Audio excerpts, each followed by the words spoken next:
Delegate Assembly, please come to order.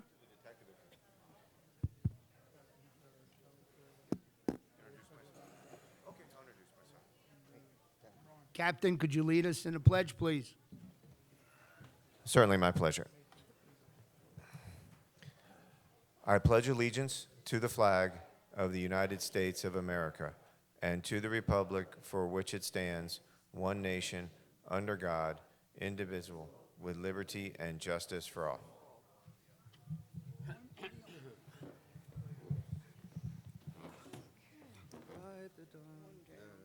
Okay. Good morning, everybody. As you can see, Dave is still recuperating. I'm still here. It's a privilege to see everybody. I'm glad that we have a good turnout. I'm waiting to see how many delegates we have signed in. Please read the minutes if you have not read them. I need someone to make a motion to accept those minutes. Okay. Okay. And seconded. Thank you. Are there any corrections to the minutes? No. Good. All right. Law enforcement report. Hi, good morning, Village. How is everyone? Good. For the record today, we have Major Ron Matino, the North Regional Major for our Bureau, and myself, I'm Captain Pete Pollinsway, the District 3 Commander.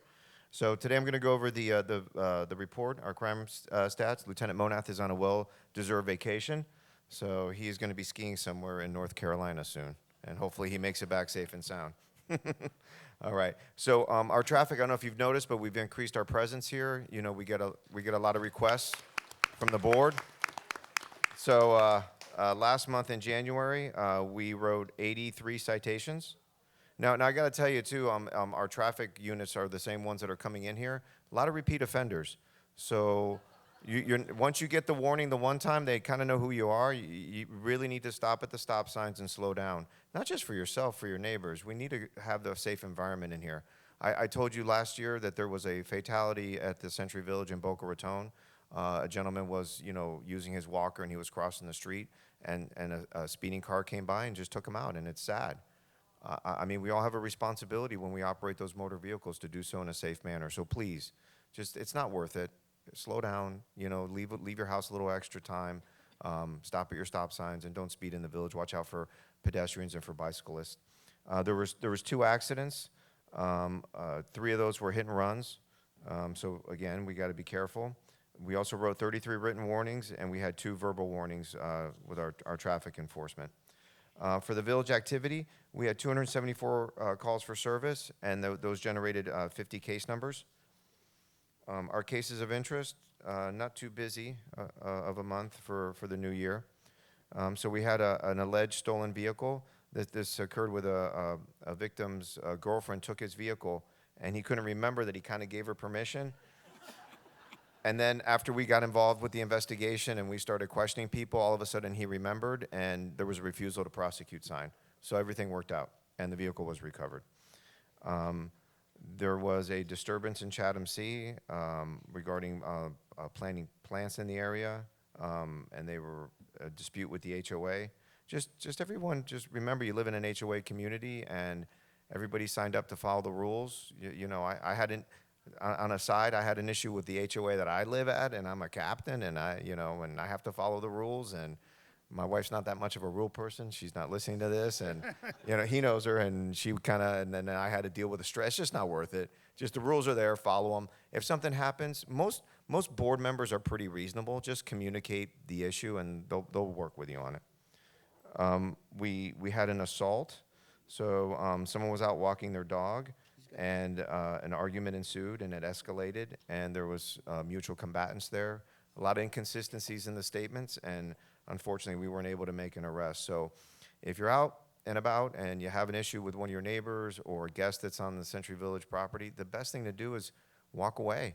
It's just not worth it. Don't let your emotions get the best of you, and then God forbid you get hurt over something that's insignificant in your life, and then it turns into something else, and you have to go to the doctor, medical bills, everything. It's just not worth it. Sometimes people get over emotional about things, and sometimes it's better to let it go. Vandalism, we had 1 vandalism. There was a door jamb that was missing from a laundry room door. I guess it could have just fell or broke. I don't know if that's really a vandalism. That's what we we annotated it as. We had 2 frauds, which isn't bad. Unfortunately, one was a minor loss. Victim was contacted by someone claiming to be an FP&O employee, and she was instructed to provide gift cards in order to avoid her power being cut off. The loss was $811. So I've lived in Florida most of my life, and I've been a customer of FP&L, and they've never, ever contacted me about, you don't remit your payments with gift cards. FP&L is a multi-million-dollar or billion-dollar company. They prefer for you to send them a check or, or pay with your credit card online. They don't pay in gift cards. Our second fraud was a victim being exploited by a young female. This person befriended him and gained access to the bank accounts, and the estimated loss is $12,000. It is. Yeah. And then we had a resident that provided me a check. He had already reported this, but this was a check that was stolen in the mail, and there's chemicals that criminals use that they could wash your check, and they can leave your endorsement on there, your signature on the check, and then they can represent it to the bank. He told me that the bank had caught this before there was a loss. But that's why it's important to always, if you're savvy online, look at your online banking every couple days to make sure there's no suspicious activity before you wait for the statement to come in. And a lot of times you can be proactive and you can catch things. And the banks are usually pretty good. Once you sign a fraud affidavit with them, they're pretty good about reversing the charges and making you guys whole again. Are there any questions for the Sheriff's Office? All right, thank you, everyone. I know you have a busy morning, and Sergeant Newcomb will be at the 1 o'clock meeting. Thank you. Thank you. Have a good day.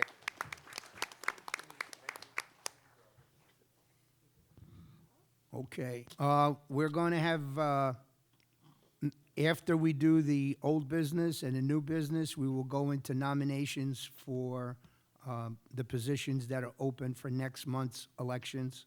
So is there any unfinished business at this time? Any unfinished business? Great. Any new business? No new business. Okay, Bobby, it's up to you. Bobby is our chair of our Elections and Nominations Committee. She will give you the ground rules.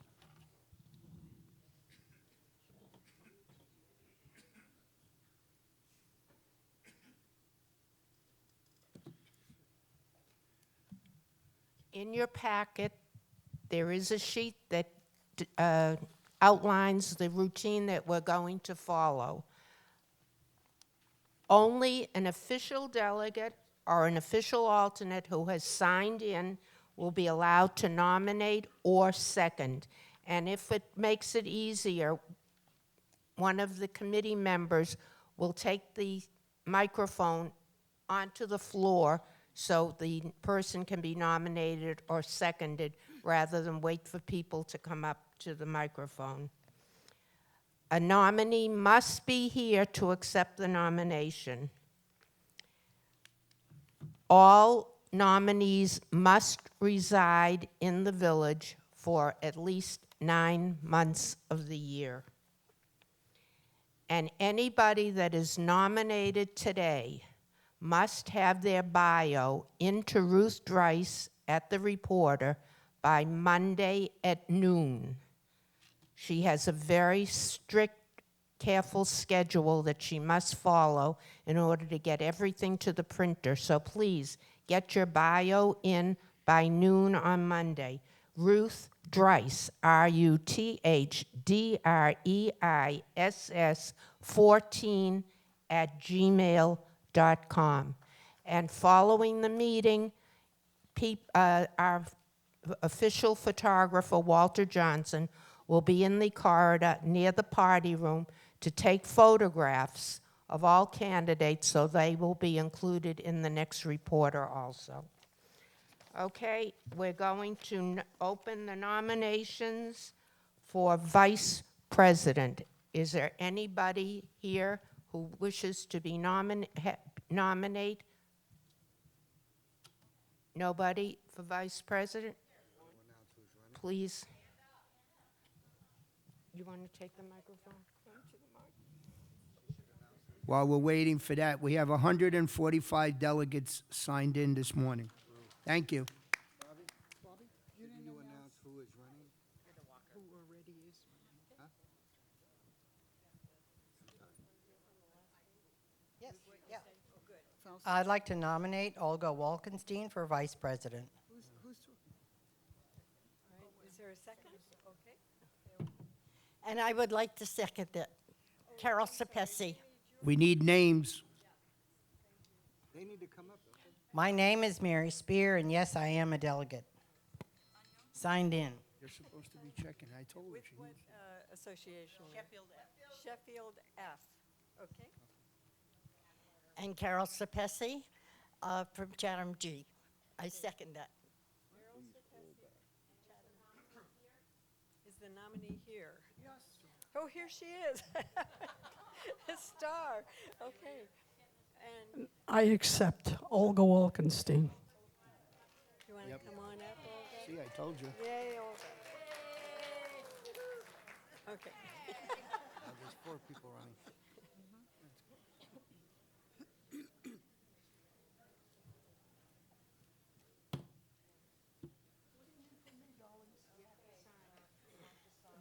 Now we're going to the next. Are there any other nominations for vice presidents? It's 2 positions, right? All right, then I'm closing nominations for vice president for Yuko. All right, we're opening up the floor to nominations for executive board. Meryl, you want to take this? Okay, I'm going to start on this side of the room and kind of move around. He's right there. Okay. Well, I've got one over here. I'll be right About back. 10 rows in here. Okay, hold on. Okay. We usually have, yes. I'm the nominator, yeah. Yes. Bob Walters, I'm from Somerset E, Vice President. I'm nominating Paul Winthrop here. Stand up, Paul. Paul Winthrop, running for the board. Executive board. Paul Winthrop. Okay, and the second is? Mary Ann Rodriguez, Somerset G. I second Paul's nomination. Excuse me, please, excuse me.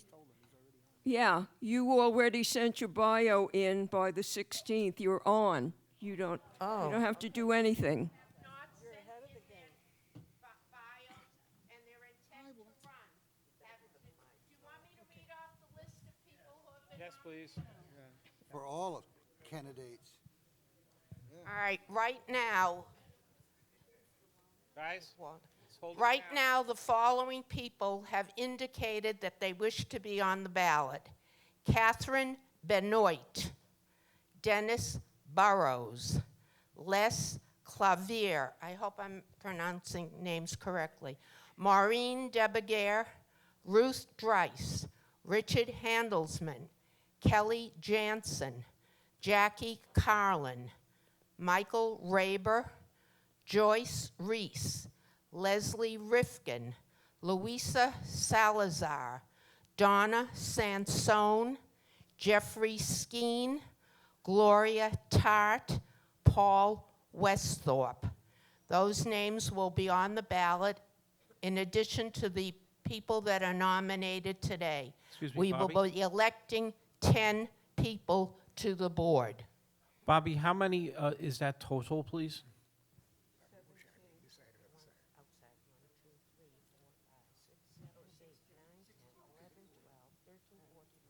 16 names were sent in previous to this meeting. Thank you.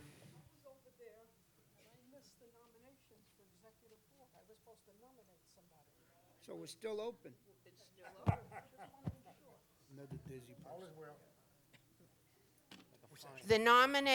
The nominations for vice president prior to this meeting were Fausto Fabro, Stuart Richland, and Bob Rivera.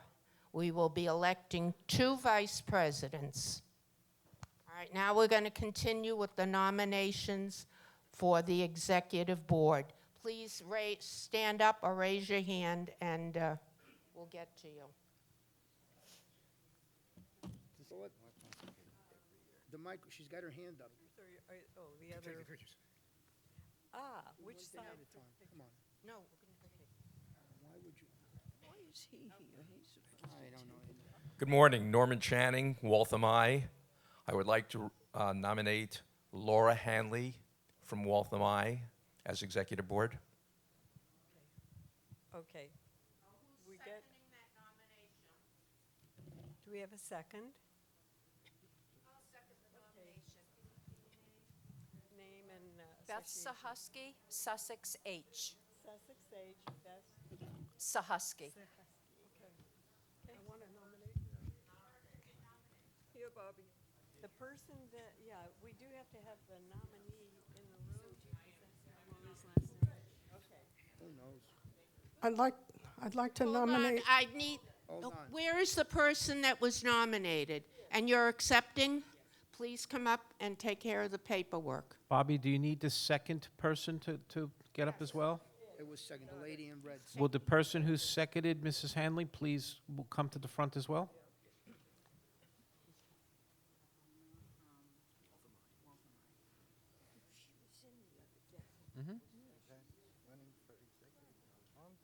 It's going to be a blood fest.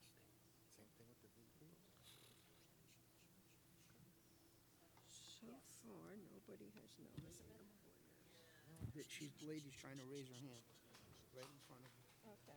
She's had her hand up. Sahusky, S-U-C-H-O-C-K-I, Sussex. Okay, Olga, to keep things moving, would you like to nominate someone? I'd like to nominate Mary Spear for executive board. Carol, you want to second? Who's seconding that? Hold on. Mrs. Spear has already declared her candidacy for vice president. Our bylaws don't allow you to run for two offices at the same time. I don't have a Okay, so you, vice president. Oh, no, I'm sorry. Here you go. No, my mistake. She nominated you. I got it backwards. okay, so All right. we're good. Sorry We're about good, right? Yeah, we're Thank you. Okay, thank you. We're good. Are you taking care of a new nomination? Okay. This one has been covered, okay. I'd like to nominate Mary Spear. I mean, to second Mary Spear. It's Carol Sapesi from Chatham G. Got you, Carol. We've got it. We're all set. Yeah, I think you guys now. Yeah, okay. Hi, I'm Barbara Richards, a delegate from Dover Condo Association, and I highly recommend nominate David Furness from also the Dover Association to be a candidate for the executive board. Okay, and who's seconding the nomination for David? Helen Antonoro, Dover. All right, the people that are doing the nominating, please come up and sign the paperwork. Where is the nominee? And the nominee, David, are you accepting? Hi, I'm Dave Fornes from Dover Condo Association, and I thankfully accept the nomination Okay, to with the three executive of board. you, would the three of you please come up and sign the paperwork? Do you have any more? Jackie, we're going to put a clamp on you. The people that did the nominating have to come up and sign. All right, let's just hold up until this is taken care of. Hi, David. Are you? Too much confusion. I don't know how to spell their name. F-O-R-N-E-S. Okay, while we're validating these people, is there anyone else? If so, please stand up. Are there any more nominations? Do we have any additional nominations for the executive board from the floor? I hereby declare nominations closed. Please make sure your bios are into Ruth by Monday at noon, and everybody make sure you go out into the lobby near the party room to have your photograph taken at the close of the meeting. Done? Thank you, Bobby.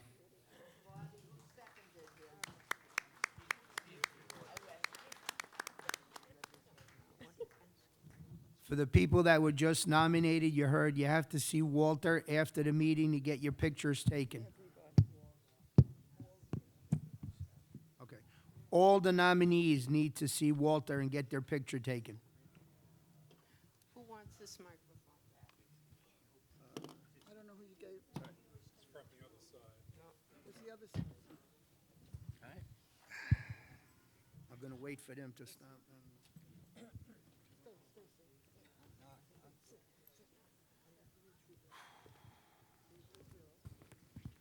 Push the webcam while everybody's waiting? No, because people, they're too busy listening to. Good girl, good girl.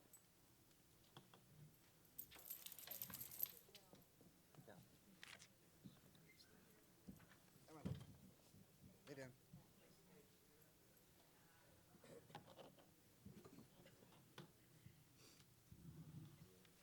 Thank you, everybody that showed interest in running for a position on the executive board. Just want you to know the pay is wonderful. The 401k is exceptional. Going to jump around a little bit. We'll go to our CAM report. Donald. Oh, all right. Luckily, I'm prepared. Good morning, everyone. I'm very happy to see the amount of candidates for this coming election. We have nearly double the amount of candidates for the seats that are available on the executive board, and four running for the 2 vice president seats. That's indicative of a healthy legislative body. And just from me, thank you. You might have noticed some traffic enforcement, and I'm sure you heard from the captain on this. I've gotten quite a few reports of cuckoo banana driving, speeding, rolling through stop signs. If you saw the enforcement that was going on this past week, they gave a ton of tickets out, and that was at my request. And one of the people who were pulled over was me.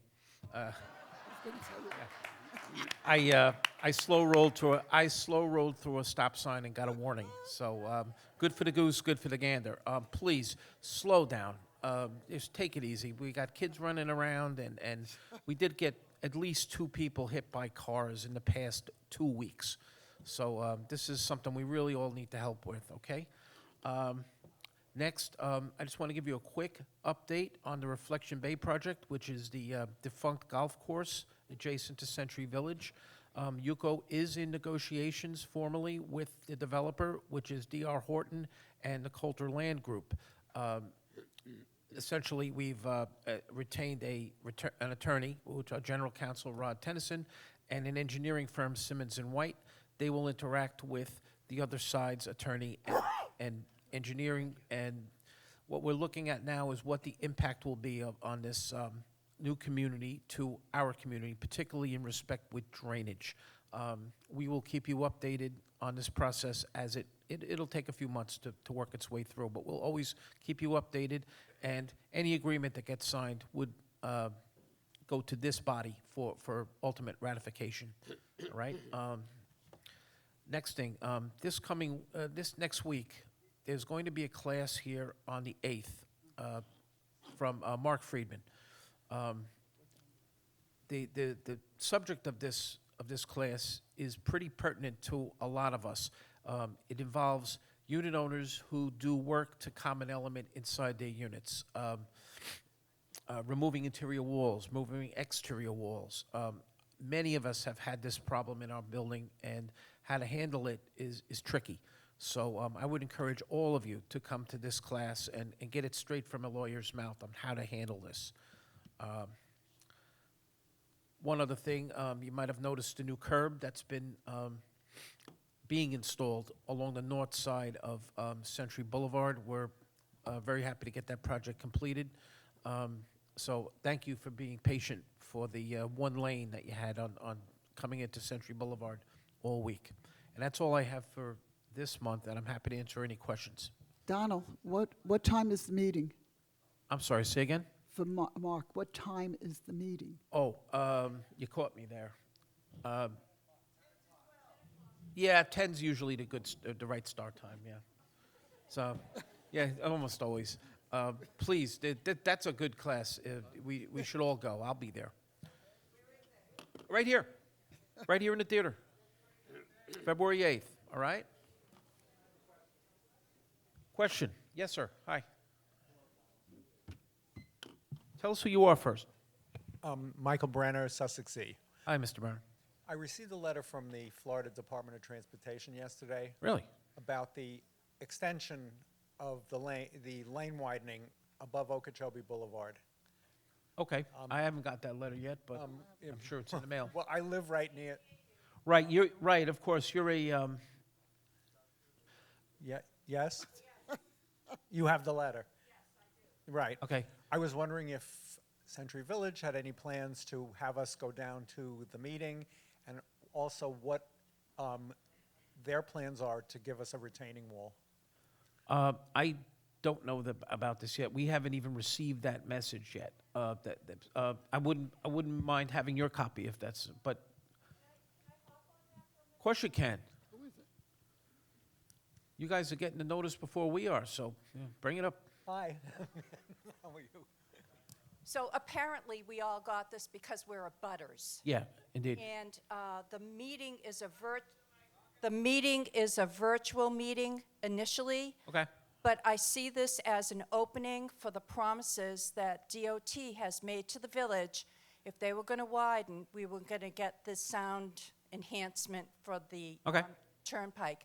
And I believe this fits the requirements. And Would you mind giving me your copy? not at all. And it would be nice that UCO hop on and help us get this accomplished. Absolutely. That they promised us in the past. And I what- think what- maybe Mr. Weiss could help us as We'll well. we'll put out a notice to the community on all community media that if this interests you, you should attend that virtual meeting. Niels is about to Hold get up hold and give on. us some. Hold on. The meeting, there's a virtual meeting, but there's also an in-person meeting. Good. We'll get that So- out there. Niels is going to give us some more, as Niels will do from time to time. So the one thing, so it's a state issue. FDOT is a state agency, but what I can do is I will connect you guys with the project manager for this, and so then you have a person to talk to He's on. and to really make your case for. Okay, good. Okay. Thank you, Niels. All right, guys. Thank you. You got away cheap today. Yeah. Stewart, our VP reports. Since we're talking about traffic, the traffic going out of the Haverhill Gate, I would urge everybody who is driving to be very, very careful, because what's happening is that I've noticed people cutting through the synagogue construction and cutting across the yellow lanes and going through the area in front of the Haverhill Gate entrance and cutting people off in order to travel in an opposite direction. So if you're driving and you're at that Haverhill Gate, please look both ways, even when the light is green, because there are crazies out there and I don't want anybody to get hurt.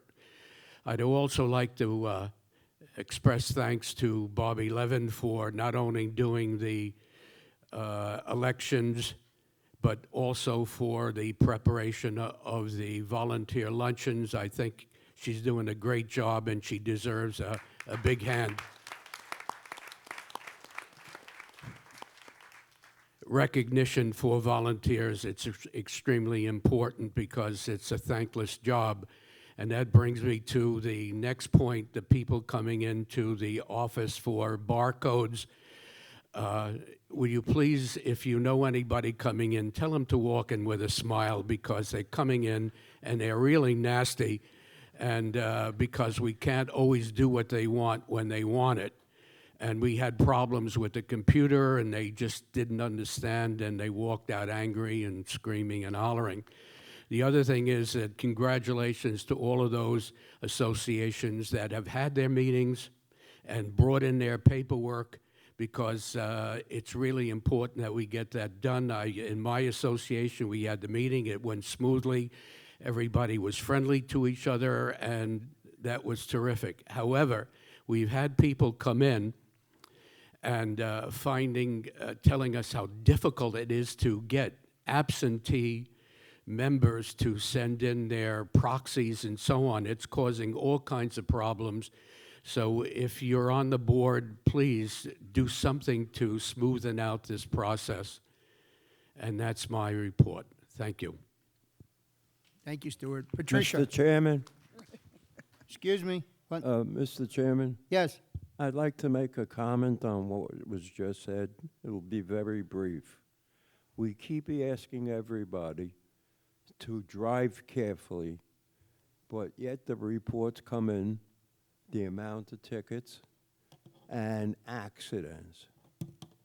And quite frankly, I know in the past, the law enforcement became more vigorous. And I keep hearing the same story every month. I hear Stuart who watches it. And quite frankly, in the past, I believe there was a program where violators got fined. And right here, you're talking to the choir, because all our efforts, whether it's verbal or in the paper, are not happening. Accidents occur many times because of speeding. I've been cut off, for just about all of you may have been cut off. I was told that you, me, as owners, would be unhappy if fines were increased. Well, I could tell you for me, unless there's something done where a speeder or across the, don't stop at the stop signs, have a bit of an expense, I don't think, no matter how many times we talk about it, nothing has seemed to change. We had a high of 190 tickets last month. The word was we had a good month, less tickets, but accidents. 3 accidents, you don't know if anybody died. And also I noticed the fence on the exit to Okeechobee Boulevard has been damaged. I was informed that was by a huge truck, and I thought that we were monitoring the size of trucks coming into the village, and obviously I understand this was a car carrier and hit it. That only, whether they pay for it or we pay for it, that truck could have hit a person as well as the chain link fence. You call that short? By my standards, it's super short. Oh, okay. But I'll cut it off. You got my message. Money talks and BS walks. Patricia. Quite a speech. You are aware that we have some undercover police here now, and that's why we have more tickets? Not you, I'm talking to Ed. Anyway, good morning. Thank you for showing up. We so appreciate that you have an interest here in the village. I try to make it brief, and mine will be brief. I'm going to talk about, I'm chair of the Transportation Committee. People come in and they insist that I change the bus schedules, add certain stops, take them off. I don't have that authority. What I do, if you put it in writing, and it must be in writing, not verbal, I do pass it on to Academy, and they review it. Now, they can't put all the stops that people want or change the schedules. It would be such a mess. It's impossible. They have added on certain stops that weren't there before. I did ask them to take off places that are not there anymore. It takes time, I guess. We did ask for schedules to be put on the bus, and there are. So if you have any complaints, please don't call me. Send me an email, come in, write it down, give it to, there's forms at WPRF, and I'll make sure that it's passed on, and I'll do it to the best of my ability to get you an answer right away. Thank you, and have a wonderful day. God bless you. Dominic. Unfortunately, I'm only half-fast. Donald was fast about talking about the golf course. I bring up to date that the cult of homes are going to build 640 homes clustered in groups of 5. So that's going to be about 128 pods located on the 70 acres. And the problem that we're trying to resolve is the runoff water from the impervious surfaces. Right now, it's basically a marsh, and the water is absorbed into the soil. When they put on the impervious surfaces such as roads and rooftops and things like that, the water's going to have to be collected and deposited into the canals.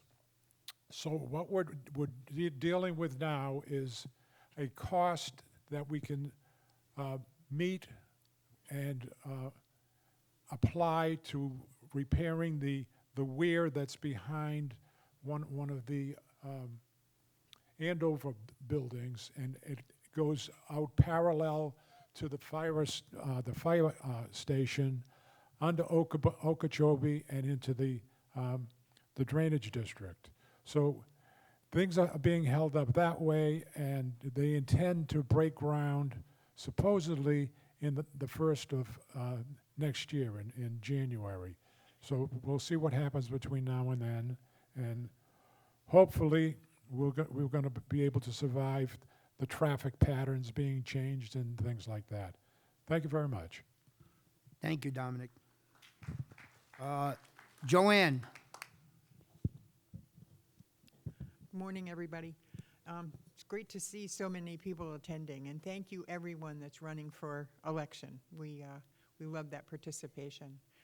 The only thing I have to report today is we are very aware of the guest call-in system shortcomings. That system is down way too often, and we're taking measures to upgrade what's behind the system so it will be much more reliable in the future. And we're upgrading some features in the office phone system so we can communicate better with the residents. But that's about it for me. Thank you. Bob. Good morning. First of all, did we get a number for how many people are here? 145. Okay, I wasn't sure. I didn't hear that. Maybe my hearing's starting to go. As you heard, I'm going to be running for vice president, so other than that, I don't think I got anything else to say. Just vote for me. How's that?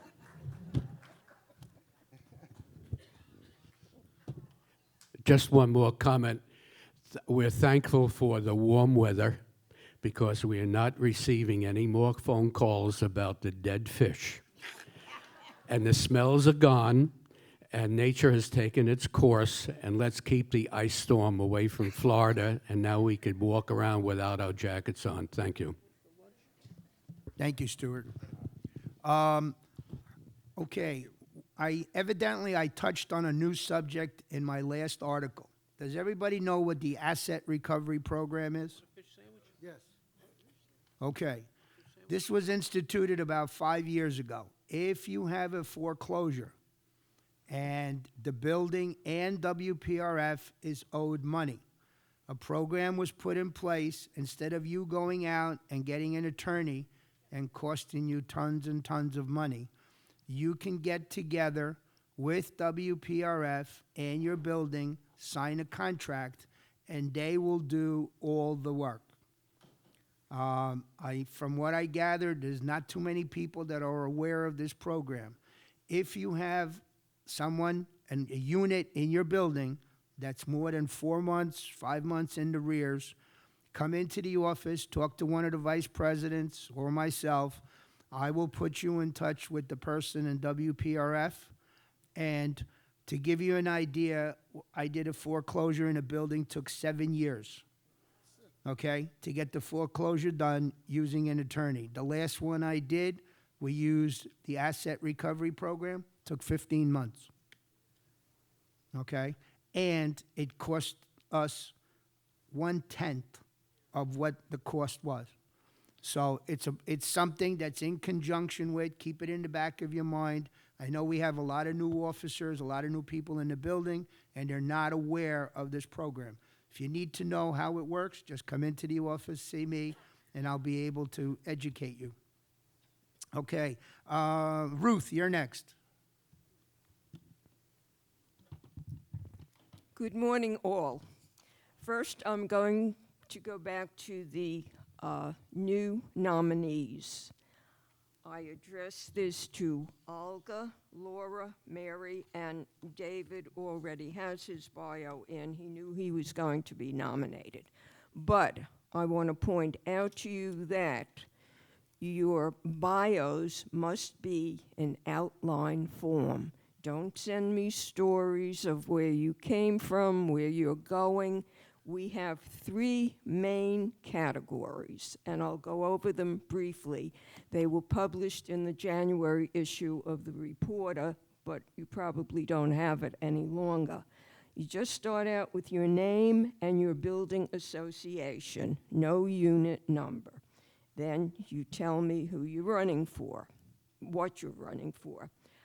The 3 main categories are education, career employment, and UCO CV experience, and then military if you have any. After that, just a statement of how long you're living in the village, that you live here at least 9 months out of the year. And that's it. Confine your bio. If you're running for the board, there's a maximum of 250 words. For vice president, we allow a little more if necessary. And those are the basics. Now, previously, it was said that the nominees go outside and have their photos taken. It's all candidates. If you sent in your bio by the 16th of January, go out there, get a photo, even if you had one from previous elections. We want new photos.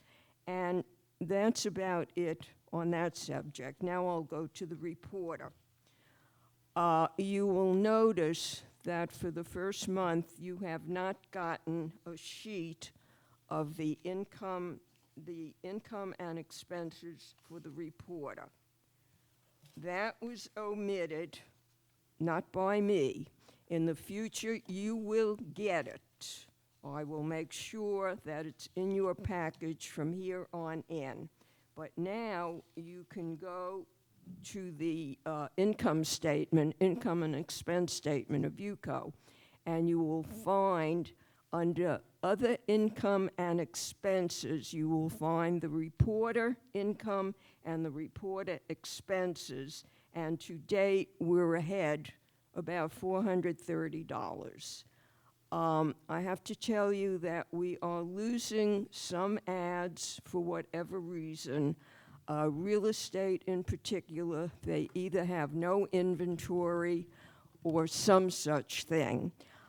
We're picking up a few new ones, and if you can, whenever you go somewhere, ask that they advertise with us. We depend on the income to keep the paper going. Our expenses remain the same, and they're not little, as you will see on the report. If we don't make enough money, that means that you're paying for the newspaper. The UCO bylaws provide for a paper. You will always get one because it's your best source of information. You'll learn everything you need to know in this community. So see what you can do to keep it going. And other than that, all I can say is Happy Valentine's Day.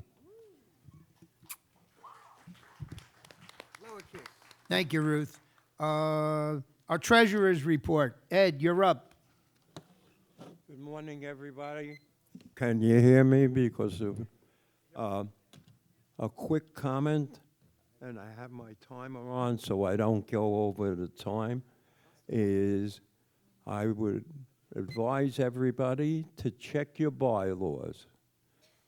There seems to be, and I've been attacked, a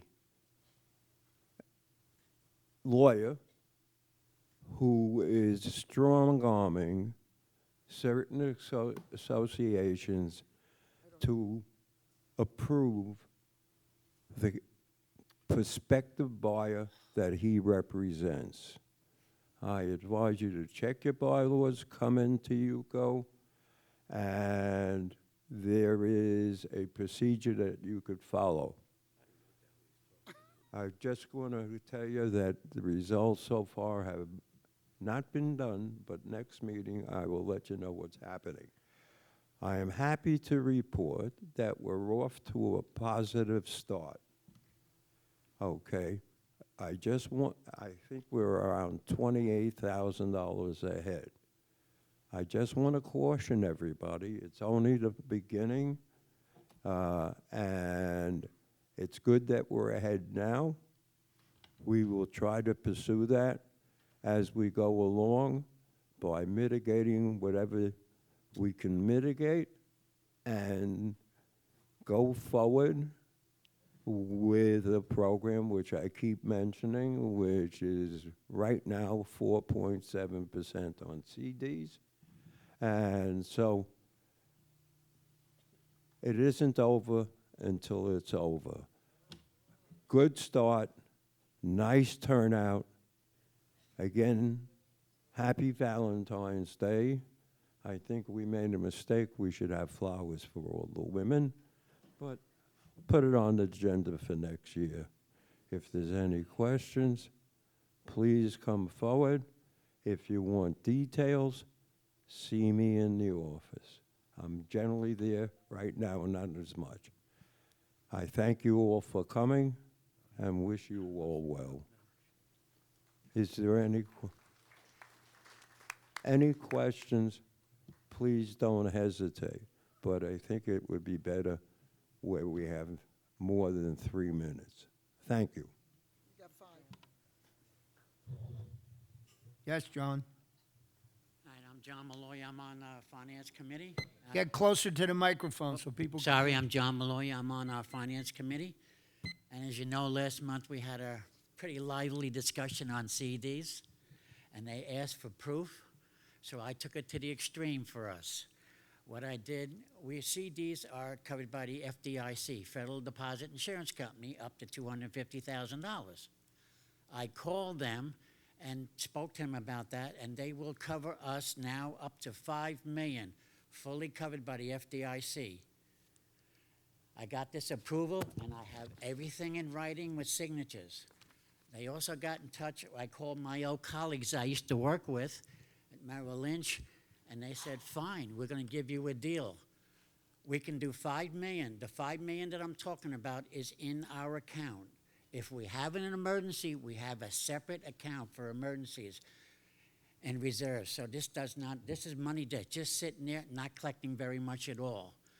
I spoke to the Senior Vice President of Merrill Lynch, and he says, I'll tell you what, we'll do the CD for you, and we will not charge any fees. Okay. So there'll be no fees for this. And what Ed just mentioned, Don.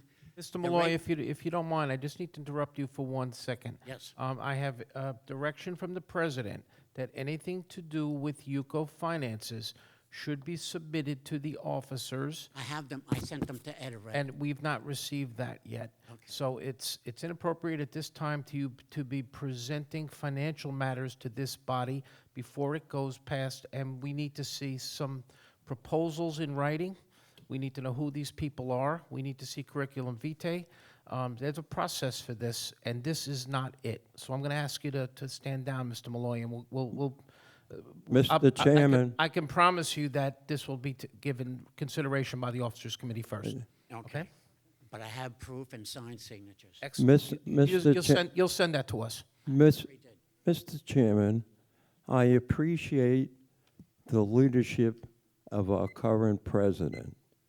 But if you read my article, there is nowhere in the bylaws that that's required. Correct. Secondly, the comment that was made at the last meeting that you can't bring a new matter to the floor is also covered in our bylaws, and it's covered under new business. Under new business, it can be brought to the floor.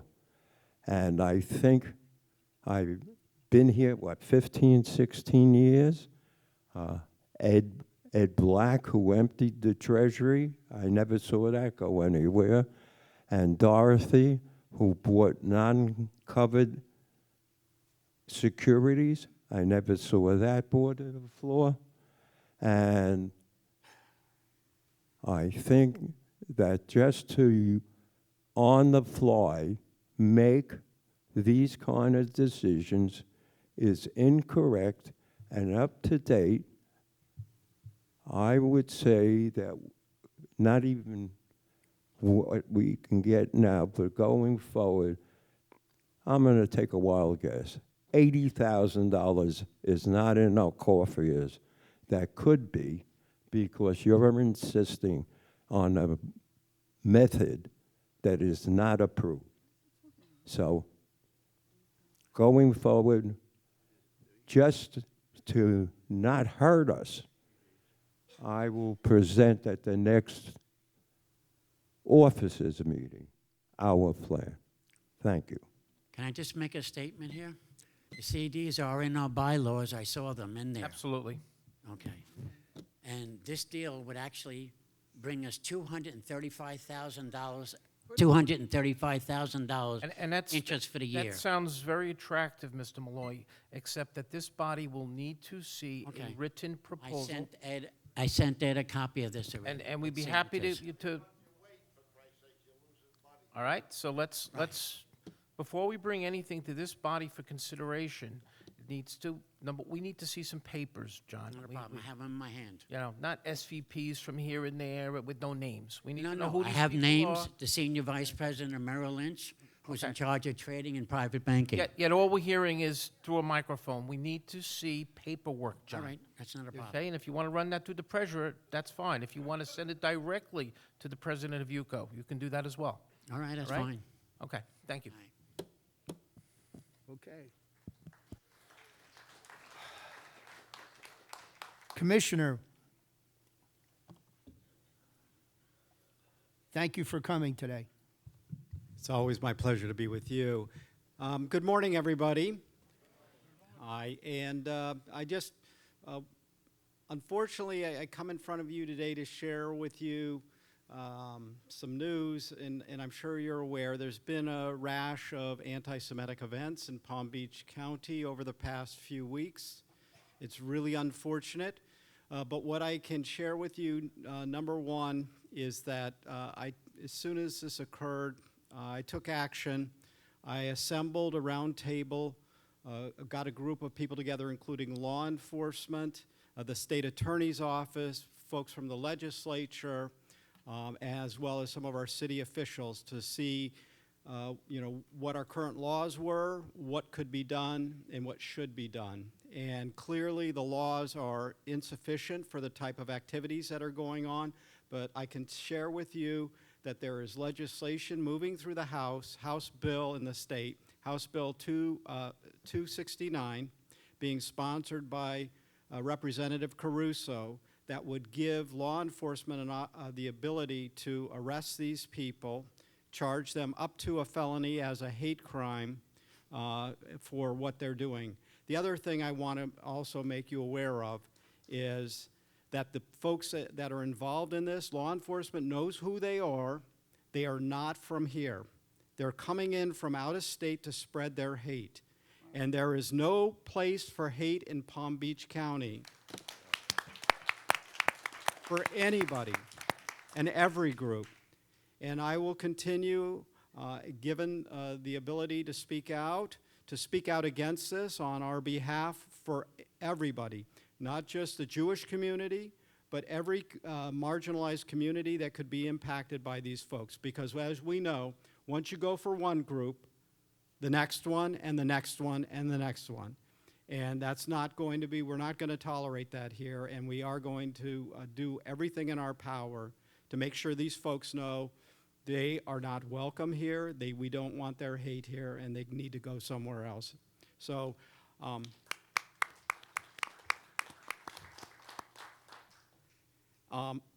I will stay on top of it. We'll keep everybody informed, but we are moving forward. And if need be, I will also be considering a local ordinance in regards to projecting images on somebody else's private property without the owner's permission. So that's what I have to share with you today. It was disappointing, unfortunately, that this has been going on, but you should rest assured to know that we are very much following up and taking care of this. So that's my report today. Thank you. Thank you. We have Derek here from Congressman Mass' office. Good morning. I can't believe it's February already. Speaking of February, happy Black History Month. Thank you, Mayor. I just want to take a few minutes of your time to mention that I've reached out to this beautiful board. I've reached out to Donald, Eva, met with Eva today, had a conversation with George, and it was following up on a conversation that Bob had last month with reference to trying to do more for veterans. I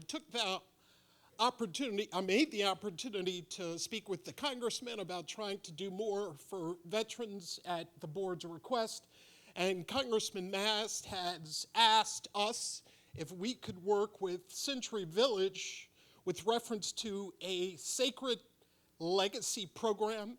That sacred legacy program will capture interviews from veterans, male and females, who've served, so that you can share your military history with our office, the Congressman's office. These interviews will be housed at the Library of Congress. We're working on a date, and as soon as I have a date, I'll give that off to the board. But I just wanted to tee this up for many of you who served. Thank you for your service. None of us would be here without your service, to include my own family's service. And I hope that you consider sharing your military history with the Congressman's office. That'll be in the Library of Congress, and your children, grandchildren, and great-grandchildren can hear the stories in your experience from your military service. Thank you so much. Thank you. Good of the order. Anything for the good of the order?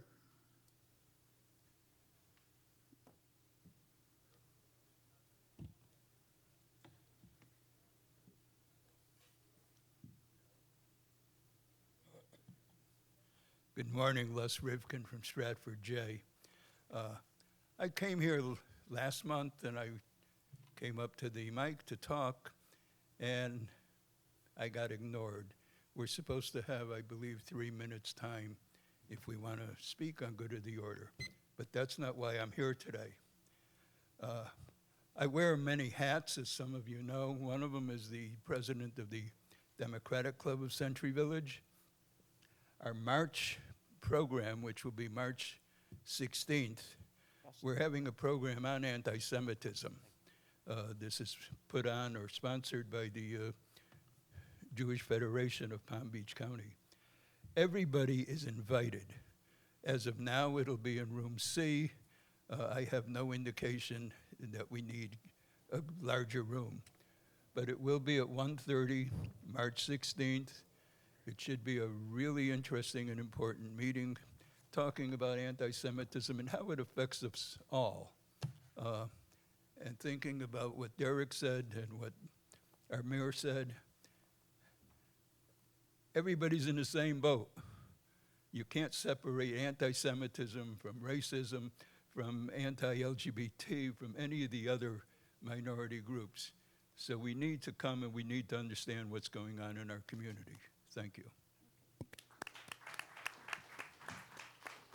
Anything else? Anybody else would like to make a comment under the good of the order? Yes, ma'am. Hello, my name is Marie Richardson. I'm from Windsor F, a delegate from Windsor F, and I wanted to touch base with you on that asset recovery program. Yes. I believe it was our building that had a condo that we had to carry for like 7 years due to the lack of information and the board or whoever problem. And you stepped in with, well, it wasn't you, it was the former treasurer, I believe, and sold them a bill of goods on this asset recovery. And the outcome was not very good. They came in to supposedly help you get your assets back. They got back pennies. They sold it to probably one of their friends, and there was hardly any money made on it, and we carried this place for 7 years. Well, that's why I'm explaining to you, because most under the foreclosure laws, the most that you're entitled to get back is 1 year. 1 year. This was not a foreclosure. This was, it wasn't a bank-owned, and it was a foreclosure due to people not paying their bills. That's what but once it goes to the court, the system allows you to get at least 1 year. Well, If you get more than that, you're lucky. okay, it doesn't matter on how it was done wrong, but your program didn't help it any, because they didn't make any kind of money on it. If they would have gone to auction, it was offered, we tried to get it, the building, and people were trying to buy it for Why don't fair, you come into the fair office and market talk to me price, about it? and you Come sold it into for the- peanuts. Ma'am, come in. I don't know who made the money, but it surely didn't come back to our into the building. office and discuss it with me so that all the particulars that you have. I will be glad to do that. No problem. Okay. Yes, sir. John Foy, Hastings E. We have a minimum income, ongoing income requirement for prospective purchasers of 25,000. Every now and then, board members go to some class or session, and they're coming back and saying, you cannot do that. My understanding is we're all doing it, and I assume that we can actually enforce it. Is there any clarification or Go ahead, on that? Donald. Yeah, any attorneys that I speak to on this matter usually counsel that you as a board not set a hard and fast income requirement and take it on a case-by-case basis. There's always particular situations in each case, and if you're concerned about a person's ability to pay the bills in your condominium, you should go to your attorney and get an opinion based on the information they give. I'll continue. Also, when you come to UCO investigations and pull a screening report for an applicant, and we provide that to you, we will also provide you with a legal opinion from our attorney, which is free of charge. So what I'm basically advising you is, don't leave this up to the board. If you're unsure, see your attorney. No, I understand as a board member and as president of the association for many, many years, we have to use our discretion as a board. Absolutely. But That's what why I'm you're getting there. tired of in Century Village right now is every which way I turn, see your attorney, talk to your attorney, and so on. And it seems like it's just drumming up information. We have bylaws, and we've got the 718. Once we abide by that, why do we have to go to our attorney? You don't, sir. That's entirely your discretion. I'm only offering you advice. No, I'm talking in general, because that's the advice that I guess I'm resisting a bit right now. That basically the word is going out and people are getting fearful of this. There's no reason to be fearful of making a decision as a member of your governing board. I am a association president. I'm also a licensed property manager. When it comes to anything that has to do with income or potential rejection of an applicant, I always run it by my attorney, and I set aside money precisely in the budget for that reason. I don't take a chance. So the short answer to is you don't. If you want to make your decision, go ahead and do it. I advise that you get legal opinion. Okay. All right? Thank you. Okay. Anything else on the good of the order? Great. I'll entertain a motion. Oh, hold on. Hold on. I recognize that whoa, whoa, whoa. Hi, I'm John Harley from Mandover G. Recently I read the article in the paper about the 80-20 clause, and when I was reading, I was thinking about the new synagogue and so forth, and I see many children being. Well, let me get back to something. Get closer Okay. to the mic so everybody can hear. Yeah, John. There you go. There you go. Many of the religious community married people 20 and 25 years younger than them. I've been associated with it, and as a result of that, I mean, we could end up with less with the 80-20 where we don't have the benefit of a 55 and older community. I think. Are we monitoring the number of younger people coming into the community? I can answer that in a number of ways, Mr. Farley. First, I know you've noticed that there's been an influx of children in the last few weeks. What you're experiencing is a phenomenon called Yeshiva Week, which is in New York and in Jewish private schools. Their vacation schedule is different than the standard because they go to church they go to school on Christmas. So it goes with their holiday schedule, and it's usually in January or February. If Jerry's here, he can confirm this for me. So you will see kids in January and February. That's not what I'm referring Are they living in Century Village? Donnie, I don't mean to interrupt you, but that's go ahead. I understand what you're talking about right now. But what I'm talking about is the primary marriage, the people that are now 60 years of age and married to people that are 40 years of age, and they have children. As a result of it, if they become permanent members of the community, their children have the right to be here and so forth, the right to school buses to come into the community and so forth. Well, since we've not seen any school buses coming. No, I understand it hasn't happened I don't think it's a problem. But give it time, give it time. Right. Okay, So anyway, sir, just to answer your question about the 80-20 law, there are some misconceptions about that. I would advise you to consult with your attorney about what the 80-24 really means. But I can tell you, as a manager, that the 80-20 rule means that you may allow up to 20% of your residents to be under 55 years old and not lose your hope of Housing for Older Persons Act. But that doesn't mean you have to allow any.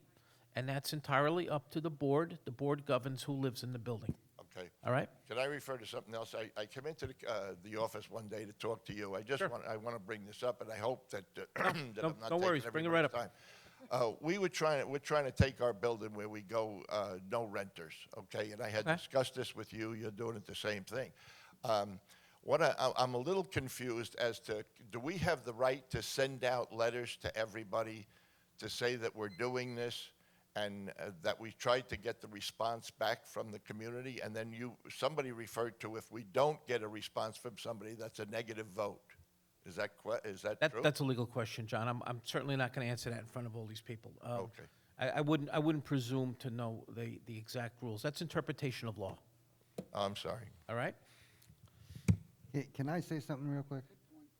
As far as the older person, 60 years old, marrying someone 20 years younger, as long as the person that's on the deed is of age, who they marry is inconsequential. But usually when people buy something, it's a husband and wife. One person Doesn't necessarily mean that they're both on the deed. Even if they were both on the deed, as long as there's one that's over 55, it counts as a 55 and over. Mr. Chairman, Is there someone else? I'd like to. Go ahead, Ed. I would caution any officer to give out legal advice. I agree. And there is a process.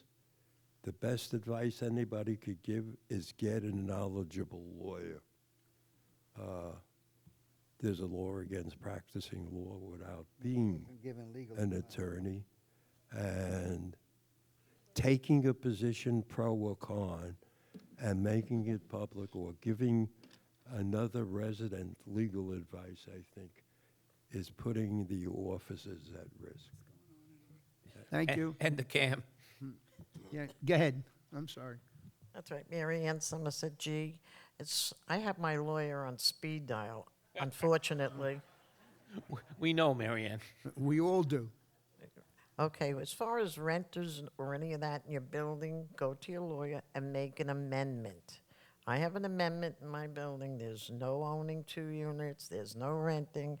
Unfortunately, you have to spend the money, but it's worth the less aggravation. I wanted to bring up something else. And the Haverhill Gate, Yes.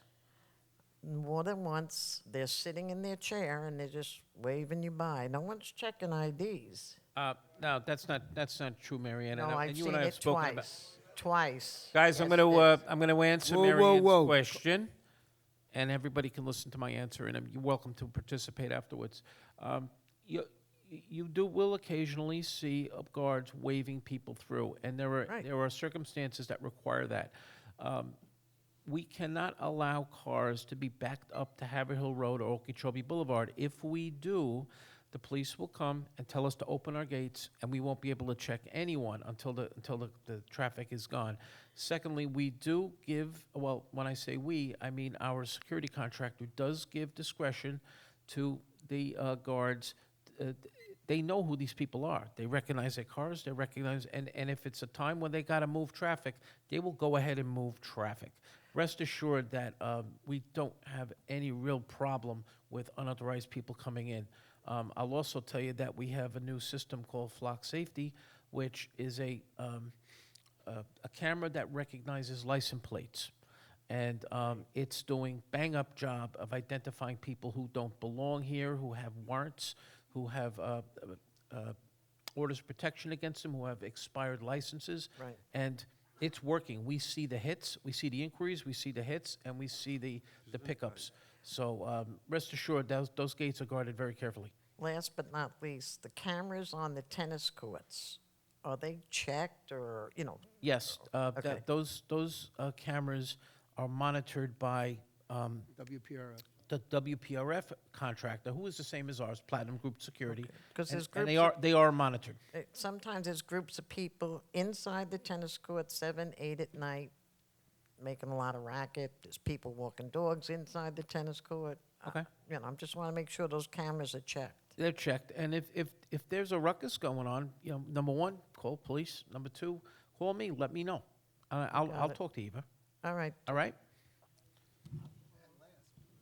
Hi, Steve. Hi. Hey, everyone. Steve Boyer, Golf's Edge. Bicycle riding is just a joy around here.